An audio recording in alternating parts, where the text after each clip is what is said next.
On the day of divorce, Lucas chain smoked in front of me. Don't worry. It's just a sham divorce. Once Lila buys the house under my name, we'll remarry immediately. Okay? I nodded without objection. The tension instantly melted from Lucas's brow. He thought I still loved and trusted him unconditionally. Little did he know I'd been reborn from the future. I knew he'd cheat with Emma. That he'd never remarry me. This time, when I hurt him with his own tactics, he'd be the one unraveling. The parking lot outside City Hall felt suffocating. Lucas sat in the driver's seat, furrowed brow performing concern for me. Cigarette smoke curled around his chiseled profile as he sighed dramatically. You know I'm out of options. Lily. His slender fingers massaged his temple. Lila wants this house. But her credit's ruined. My parents can't handle the mortgage payments at their age. The loan has to be under my name, with Lila making the actual payments. He turned with practiced remorse in his eyes. She suggested this temporary divorce to protect you from debt. It's for your own good.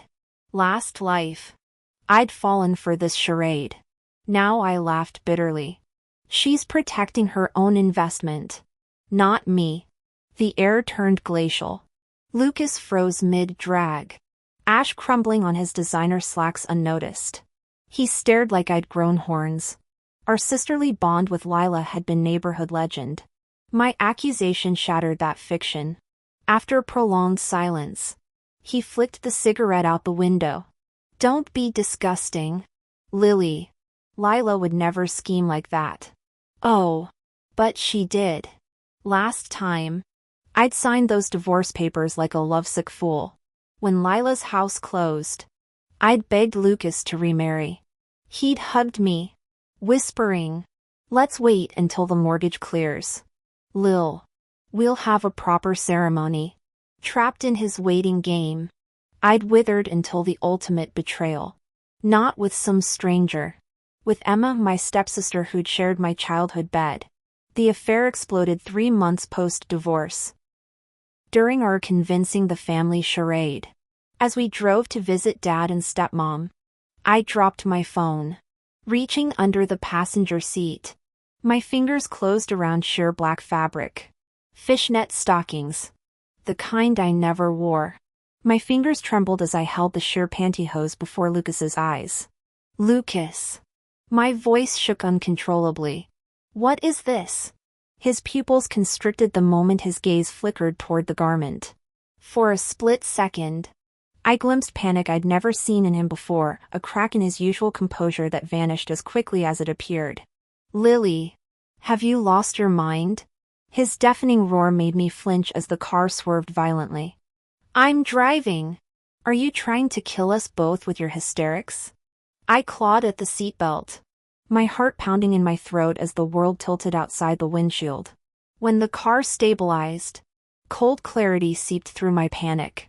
10 years ago when I defied my father and stepmother to marry this man fresh out of business school. They'd warned me about his ambition.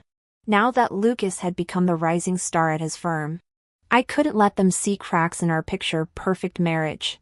Silently, I stuffed the offending garment into the glove compartment. By the time we arrived at my childhood home, Lucas had reassembled his golden boy persona. During dinner, he charmed my parents with stories about his latest promotion while I pushed salmon around my plate. When my parents left for their evening square dancing, I slipped onto the balcony, only to freeze at the muffled voices drifting from the downstairs bathroom. How could you be so careless? Lucas's strained whisper carried through the vent. Lily found those damn pantyhose in my car. A girlish giggle answered him. Oopsie. But doesn't this make it more exciting? The voice dripped with saccharine malice.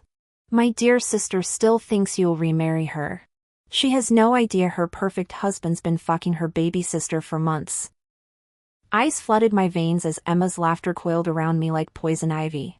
Through the frosted glass, I saw her fingers trail down Lucas's tie, the same tie I'd fastened for him this morning. The bathroom door exploded inward under my kick. Lucas whirled around, his Armani shirt hanging open. Behind him, Emma lounged against the sink with her lace chemise slipping off one shoulder. Instead of shame, triumph glittered in her eyes as she slowly draped a towel around herself. "Lily," she pouted with practiced innocence. "Since you caught us, why don't you do us all a favor and disappear?" "I mean," her lips curved as she pressed against Lucas's side. "You're already divorced. It's not like you're surrendering anything that's still yours." I barely registered her words.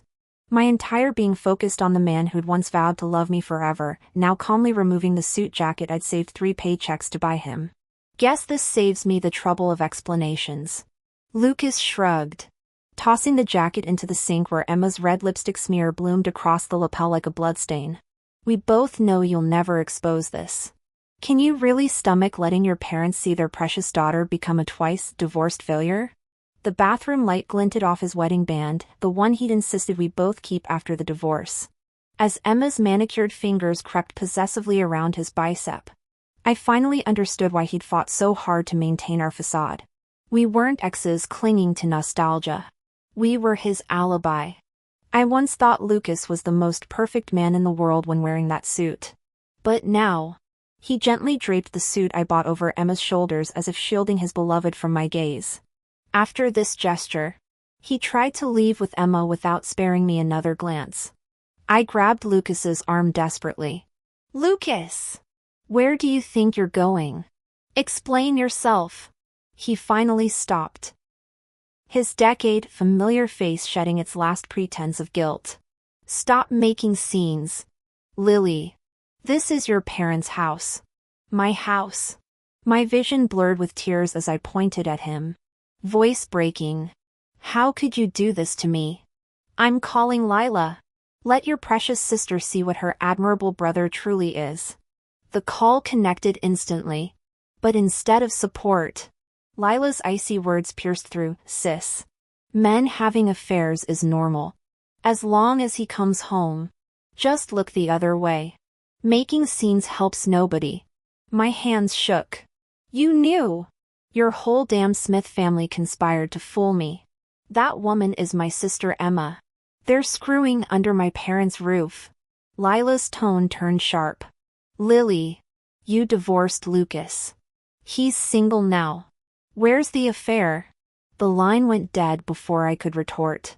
This was the same Lila who'd sobbed on my shoulder after fights with Jake. The girl I'd comforted through marital cold wars? The new mother I'd brought daily soups to for weeks after her C-section? Now that the Smiths got my divorce settlement house, their masks fell off. The temporary divorce, sisterly bond, reconciliation promises, all lies. As Lucas tried to leave with Emma again, white-hot rage erupted. I seized Emma's wrist. "You're not leaving until this gets settled." My stubbornness seemed to finally push Lucas to his limit. "Lily," he enunciated each syllable through gritted teeth. "If you lay another finger on me," his abrupt shove sent me staggering backward. I crashed onto the bathroom floor, my skull cracking against the marble edge. Darkness swallowed me whole. I awoke in Lucas' passenger seat, the familiar route to City Hall stretching before us. We sat motionless in the parking lot for 30 suffocating minutes until Lucas finally erupted from the driver's seat. He opened my door with exaggerated chivalry, sunlight gilding his sharp jawline into counterfeit tenderness. This performative kindness reminded me of our early dating days, the desperate pantomime of remorseful men seeking absolution.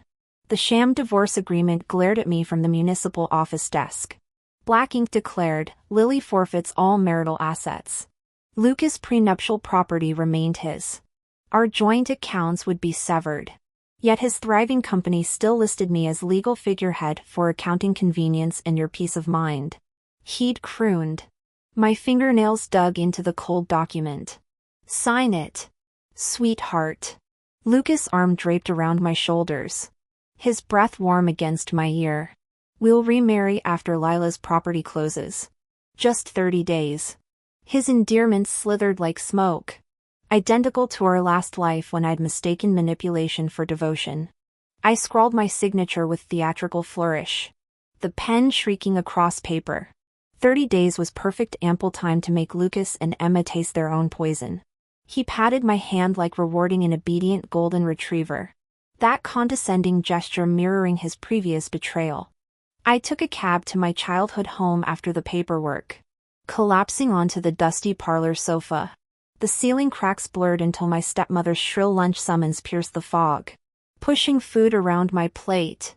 I visualized last lifetime scenes, Emma's saccharine voice coiling around Lucas in our marital bed, their limbs entangled like vipers. "Big sis!"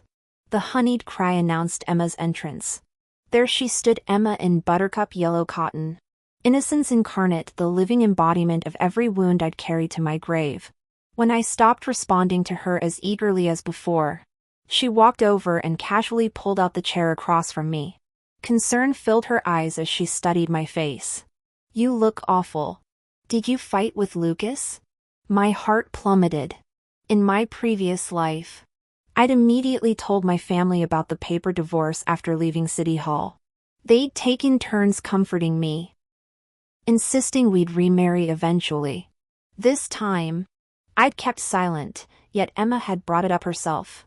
The realization struck like lightning. They'd been involved much earlier than I'd imagined. Early enough that she even knew about Lucas and my sham divorce. "Lily? What's wrong?"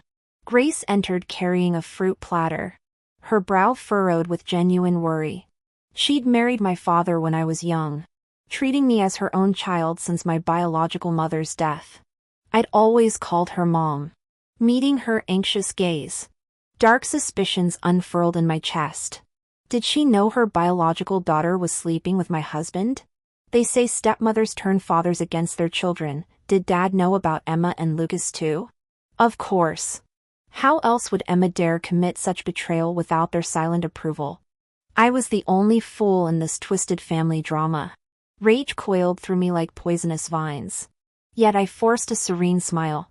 Emma's eyes narrowed slightly, she had an expected calm composure instead of tears. "Everything's perfect between Lucas and me," I said airily, rotating my wrist to flash the Patek Philippe he'd given to placate me. "See? His latest gift." Emma's face blanched at the luxury watch before she recovered. "Really? But Lucas told me about your divorce. Said it's temporary and asked me to comfort you." Her hand closed over mine with theatrical concern. "You should lean on family during hard times." "Sis." The hypocrisy burned. Since she'd invoked Lucas' name, denial would seem suspicious. I sighed dramatically. "We did file papers temporarily, to help Lila secure her mortgage. We'll remarry after closing." Triumph glittered in Emma's eyes. "How could Lucas let you bear this alone?" She squeezed my fingers painfully tight. "I'll scold him for you. No matter what happens. I'll always be here. To steal everything I love?" I thought bitterly, extracting my hand. "I need coffee." Grace immediately fretted. "Don't stay out too long in this heat."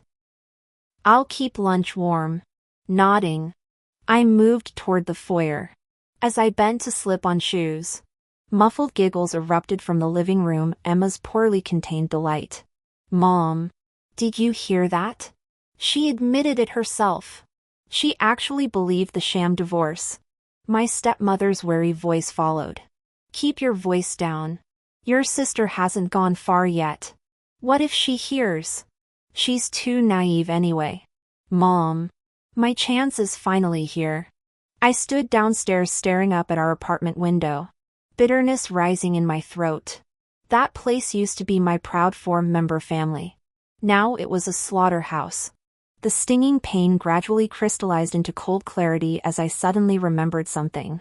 Lila Smith wanted to buy a luxury apartment in the new East District's prime location, single-unit floors with private elevator access. The down payment alone would require at least $1 million. But Lila hadn't held a steady job for years, barely scraping by even for daily expenses. Worse still, her marriage to Jake Ford had been practically non-existent. Why would the Ford family give her that money? Jake was notoriously shrewd. He must have known about this massive purchase. If he did, the origin of these funds became even more suspicious. I pulled out my phone and inexplicably dialed someone I'd only met briefly at family gatherings. The line rang endlessly before connecting to ambient noise. I'm Lily Johnson. I want to discuss Lila's property purchase. A soft chuckle came through. Half an hour. Southside Tranquility Tea House. Jake was already lounging in the booth when I arrived. Cigarette dangling between fingers. Mockery gleaming in his eyes. I laid out everything I knew, expecting at least mild surprise. He listened impassively, stubbing out his cigarette before meeting my gaze. Lily, do you really think I wouldn't know what you know? He sipped his tea, steam curling around his sardonic smile. You should focus on your own affairs first. His dismissive tone ignited white-hot anger. I've never seen someone so ungrateful. Fine, Mr. Ford. Since you're not interested in cooperating. I stood abruptly. He didn't even bother looking up as I stormed out. Returning to Lucas Smith's apartment at dusk, I found him waiting in the lit living room. He sprang from the couch, hastily unwrapping an exquisite jewelry box containing a glittering diamond necklace. I know the divorce arrangement hurt you, he murmured, moving behind me to clasp the chain. I went to the boutique after work, your favorite Graf new release. Graf was Emma's preferred brand. I'd always favored Cartier's minimalist designs. He couldn't even remember that. Or perhaps he'd never bothered to learn. I stood frozen as the icy diamonds pressed against my skin. What? I asked slowly, my voice devoid of emotion. Should I be thrilled that my husband filed a sham divorce with me and told my stepsister about it first? Lucas stiffened in our embrace, circling back to face me. The placating expression melted off his face when he saw my stony glare. Why are you still hung up on this? We're family. Helping Lila is helping me. The divorce is just paperwork, we already signed the agreement. I told Emma because she's your sister. I wanted her to comfort you. Don't you get it? He yanked at his tie as if suffocated. I've got an emergency at the office. Pausing at the door while putting on his shoes, he turned abruptly. Lily, think carefully, has anyone truly wronged you? But Lucas, I whispered, haven't you wronged me countless times? Emma arrived next morning, likely dispatched by Lucas to defuse this time bomb. She seized my hands the moment she entered, eyes glistening. Sis, I know you're proud and hate being pitted. But we're family. Shouldn't we share everything? I lowered my gaze, shoulders trembling as twin tears fell. Emma, do you think your brother-in-law, is the divorce really temporary? He said I remain the company's legal representative, that I can sign any contract in his absence, that I'm second only to him. Should I believe him? A sickly pallor crept up Emma's neck, her meticulous makeup failing to conceal the envy twisting her features. Oh, you're still the legal representative? Her forced laugh cracked. Seems he really does cherish you. Beneath the fragility simmered unmistakable resentment. The necklace at her throat caught the light with unnatural brilliance, a Graf design identical to mine. New necklace? I asked. Her gloom instantly vanished as she preened, fingertips caressing the diamond facets. My boyfriend spent over $100,000 on this. Gorgeous. Right? She batted her lashes triumphantly. Lucas gave me Graf. Her boyfriend gave her Graf. What cosmic coincidence. Stunning. I breathed. Make yourself comfortable, I need the restroom. While she admired her jewelry on the sofa, I locked myself in the bedroom. From last night's velvet box, I retrieved the necklace Lucas had given me. Opening the authentication app, I scanned every detail under the camera lens. The seconds stretched into eons before two blood-red words blazed across my screen. Counterfeit. The last thread of reason in my mind snapped. Lucas had palmed me a fake while the genuine article glittered around Emma's neck. They'd brazenly swapped the real for her. Left me the counterfeit. Then flaunted it in my face, treating me like a complete fool. The cruelest joke? In my past life, I'd played that fool perfectly. I'd actually clasped Emma's hands in delight, gushing. Look! Your brother-in-law got me the same necklace. We're so in sync. Her peals of laughter back then, now I understood. She'd been laughing at my counterfeit. Celebrating her victory. Lucas Smith. You and Emma Davis treat me like this. Yet expect me to obediently go through with a fake divorce? Keep dreaming. When there were 2 weeks left in the divorce cooling-off period, Lucas and I reached a temporary truce. He took me back to the Smith family estate, claiming a family dinner would clear the air and stop my unnecessary worrying. I knew better. This was his final maneuver to ensure my complete submission before endgame. The Smith mansion glowed with warm lights and artificial cheer. Lila Smith, who'd been living with her in-laws since marriage, rushed from the sofa when she saw me. Sis! I sidestepped her embrace, offering only a curt nod. My single syllable doused her enthusiasm like ice water. Lila froze mid-reach, smile stiffening as every eye in the parlor turned to us. Mrs. Smith's lips thinned, but she smoothly gestured to the housekeeper, bring out those fresh rambutans we specially bought for Lil. They're her favorite.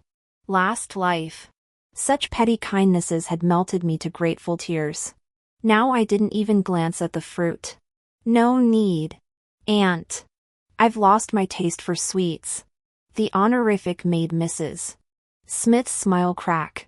Lucas's jaw clenched as he dragged me to the balcony, grip bruising my wrist. What's your problem, Lily? We're here to fix things. Not for your theatrics. Tears welled on command. You're replacing me as legal representative and expect me to play happy family? I turned away, voice trembling. I agreed to divorce to help you. And you stabbed me in the back before the ink's dry. He blinked. Realization dawning. A week prior, he'd suggested removing me as company figurehead, citing legal risks. My initial reluctance had earned eye rolls about emotional women not understanding the law. Being the legal representative only hurts you, he soothed, reaching for me. I shrank back. How about compensation? Name your price. Anything? I sniffled, hiding hatred behind damp lashes. There's a landscape painting at Christie's next week. The 7-figure estimate gave him pause. Fake graph necklaces were cheap. But real money? His wallet twitched. I stared at his unpredictable expression, cold laughter bubbling in my chest. Turning to leave, Lucas hastily grabbed my arm. He gritted his teeth as if making some monumental decision. Fine. I'll bid for you. At the auction hall, I sat in the front row flipping through the catalog when my phone buzzed. Dad's name flashed on the screen. Stepping into the quiet corridor, I answered. Lil. How's the auction? Starting soon? After an uncomfortable silence, his voice turned placating. Lil, could you come home instead? Emma's feeling down today. She needs company. I nearly laughed. Why should I drop everything whenever Emma's upset? I'm not her court jester. Lily! His roar made me jerk the phone away. Have I spoiled you rotten? Emma comforted you through your divorce arrangement. Is it too much to ask you to return the favor? That damn auction isn't worth. So you all know. My voice cracked. About Lucas and Emma. That my temporary separation is permanent. Tears spilled over. I'm your flesh and blood too. Dad. This auction is the only thing keeping me sane today. Why must I sacrifice my happiness for hers? He sputtered incoherently. All these years, you never accepted your stepmother and Emma. Funny. I whispered. I was just thinking how you all pretended to love me for 30 years. The call died as I hung up. I turned toward the auction's glittering chaos, my battlefield. But a champagne flute materialized before me. Golden liquid swirling in Jake's grasp. Not bad. He drawled, towering over me with amusement. Using Lucas to both drain his accounts and document his money laundering. I stiffened.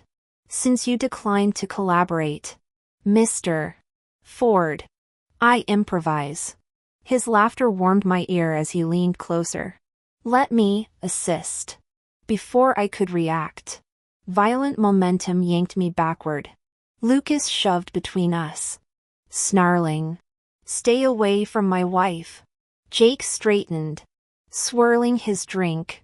Technically, she's Lila's sister-in-law. Ice crystallized in his gaze. Speaking of which, how much did you know about your sister drugging me to secure her Ford family marriage? I don't mind learning those despicable tricks she used back then. The words landed like a stinging slap across Lucas's face. His hand shot up, poised to strike Jake. I swiftly grabbed his arm. There are cameras everywhere. Don't be rash. Only when we returned to our seats did I grasp Jake's earlier comment about giving you a boost. Lucas had only prepared 1 million, bidding against Jake. The auction tension thickened palpably. This was no longer about acquiring artwork but a silent duel between men. Each bid Lucas made met Jake's nonchalant counteroffer, like a cat toying with its prey. At 2 million, Jake finally withdrew. The car ride home crackled with suffocating tension. Lucas gripped the steering wheel like he meant to crush it, ignoring his endlessly ringing phone until we entered the underground garage. When the persistent ringing resumed, I tilted my head at his granite profile. Your phone's ringing. Honey. It was the first time I'd used honey since my rebirth 2 weeks ago. His glacial stare pierced me. People only act out of character when guilty. Lily. You haven't called me that in ages. What did you do tonight? My throat tightened. Why would you think? He unbuckled and loomed over me, wrath and masculine heat overwhelming the cabin. Since when are you and Jake so close? His vice-like grip crushed my chin. Close enough for private hallway meetings? Whispering in your ear? Honestly, it's not. Misunderstanding? You looked thrilled at the auction.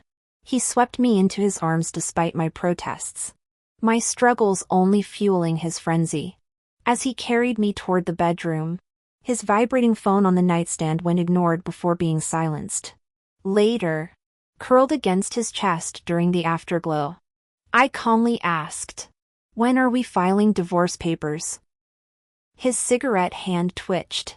Let's wait. But doesn't Lila need your name for her property purchase? I'll handle it. He ground out, stubbing his cigarette. Next afternoon, Lila stormed into my home.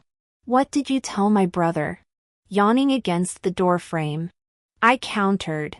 About what exactly? Divorce certificate. Lila stomped her foot furiously. Why did Lucas suddenly say we should postpone it? Did you say something? I lay back on the couch, picking up my phone while ignoring her outburst. This blatant disregard ignited her rage as she slammed her Hermes bag onto the coffee table. Lily, are you even listening? I'm talking to you.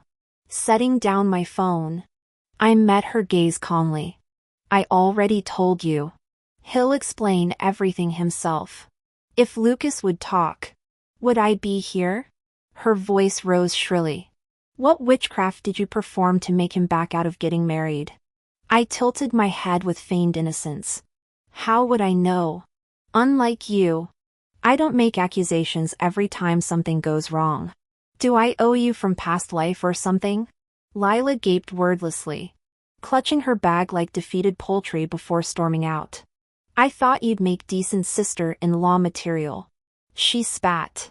Turns out you're just. My glacial stare severed her sentence midair. I knew exactly what she'd do next. All I needed was to wait for the fish to bite. The phone rang within 24 hours. Sis, could you come home? Something important. Emma's voice quivered. Of course. I hung up but didn't move immediately. Opening my nightstand drawer, I placed inside the high school photo Jake had mailed me crisp white shirt. Clear-eyed smile frozen in time.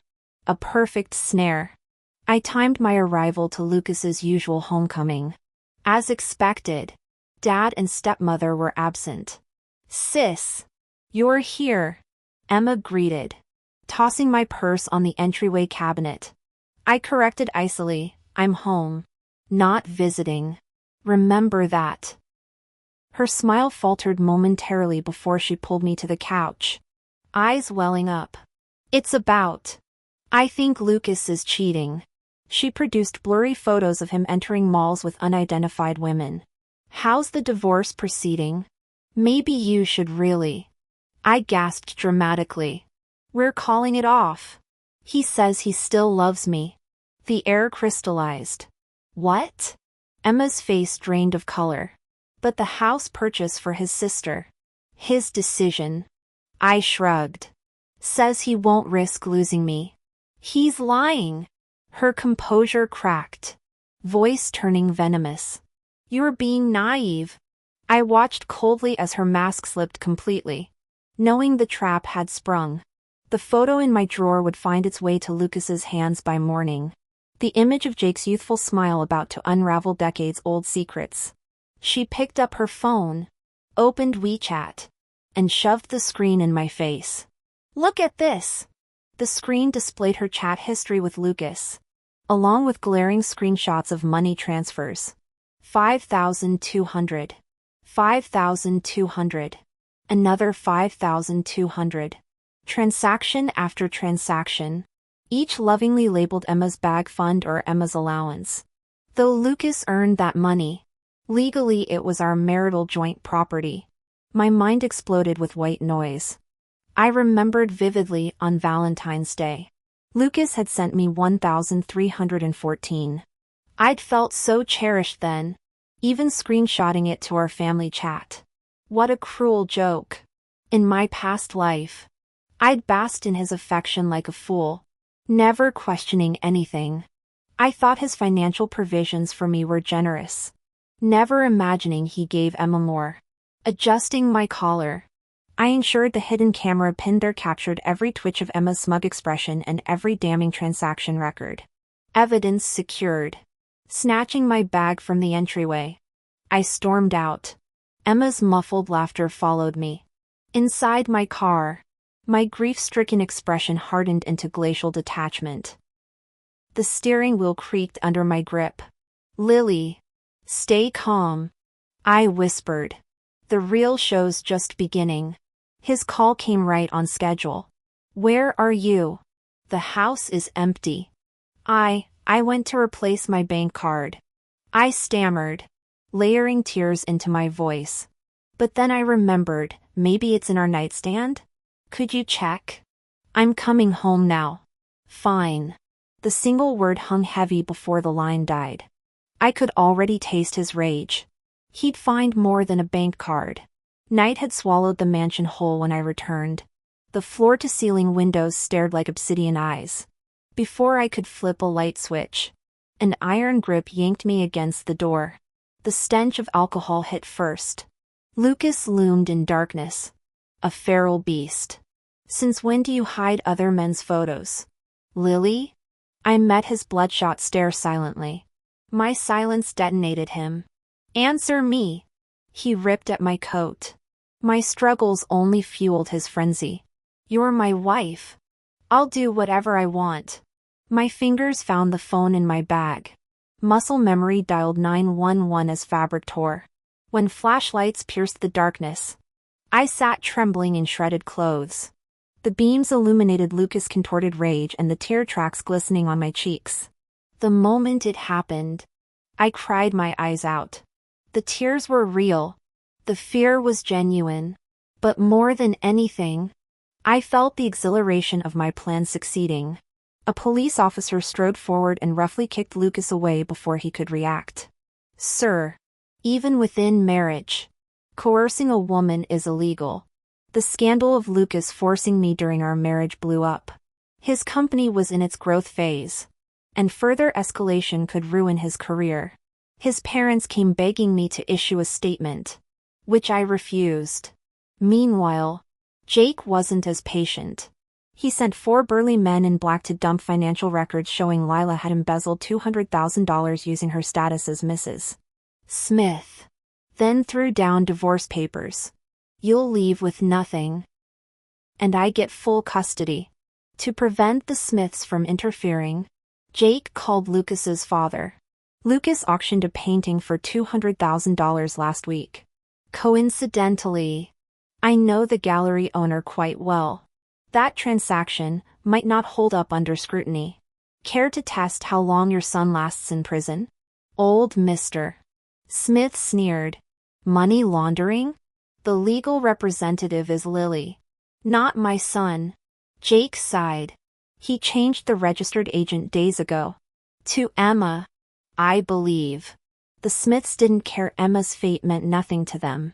But my father and stepmother panicked. They dragged Emma to my doorstep with gifts, pleading for help. How can I? I spread my hands. Jake holds the evidence. My hands are tied. Emma suddenly glared at me. Lily, you knew about me and Lucas all along, didn't you? I smiled. Weren't you the one leaving breadcrumbs for me to find? The words slapped her across the face. My stepmother tugged her arm while father growled at her to shut up. But Emma exploded, shaking them off. So what? You're still the unloved one. I'm Daddy's princess and Lucas's queen. She spat venomously. I applauded. Bravo. Keep Daddy's love. As for Lucas, I drawled, watching her closely. He must adore you dearly. Willing to let you take his prison sentence. How special. Emma turned sheet white. As my relatives tried dragging her away, I called after them. Oh, father? When Emma flaunted her designer bags last month, I photographed all the receipts and bank transfers from Lucas. About $200,000 total. Since those are marital assets, you'll need to repay half. Stepmother shrieked. Those were illegal recordings. I shrugged. The courts can subpoena their financial records anyway. My photos just expedite things. Father initially defended Emma, but his ears worked fine. How much? He demanded hoarsely. Emma squirmed until I answered for her. Just under $1 million. Father froze, finger trembling at Emma, mouth working soundlessly before collapsing backward. Chaos erupted in the living room. The wail of an ambulance shattered the quiet of the neighborhood. I stood by the floor-to-ceiling window, coolly watching the flashing lights disappear into the distance. An hour later, the hospital informed me that my father had suffered a cerebral hemorrhage and would remain paralyzed for life even if he survived. The scandal became the city's overnight sensation. Emma Davis was detained on suspicion of large-scale money laundering. Witnesses claimed she kept screaming Lucas' name during her arrest, insisting she'd been deceived by him. As for Lucas, the Smith family liquidated all their assets and begged for favors across town to barely keep him out of the storm's eye. When the dust settled, I issued my final public statement: let's live our separate lives in peace from now on. The house, the money, everything would stay with me. Lucas left with nothing.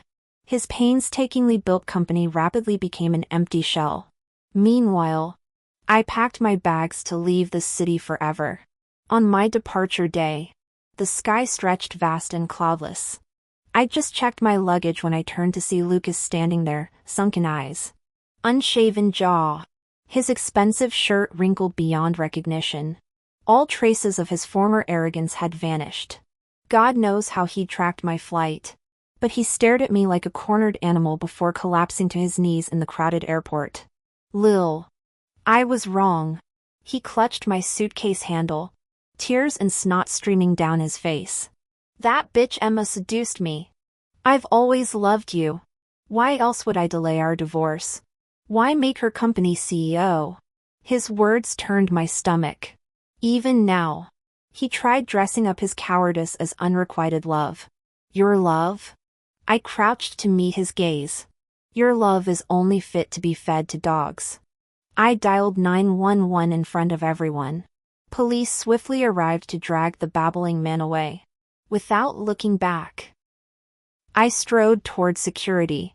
Later rumors claimed Lila went berserk trying to confront Jake. blaming him for ruining their family, only to get arrested for harassment by Ford's security team. She might finally face consequences for her stupidity. As the plane ascended, pressing me into my seat with gravitational force, I gazed out at the shrinking landscape below. Reaching for my phone, I reread Jake's recent text, impressive resolve. You didn't give Lucas an inch when he ambushed you. Interested in joining my company? I've got a key position for you. Truth was, I'd long forgotten corporate politics and needed no validation. I drafted a refusal, scheduled it to send in 3 hours, and powered off my device. Beyond the window, blazing orange light pierced through thick cloud layers like a flaming sword. The horizon blazed with clarity, a mirror of my own future, stretching bright and limitless before me.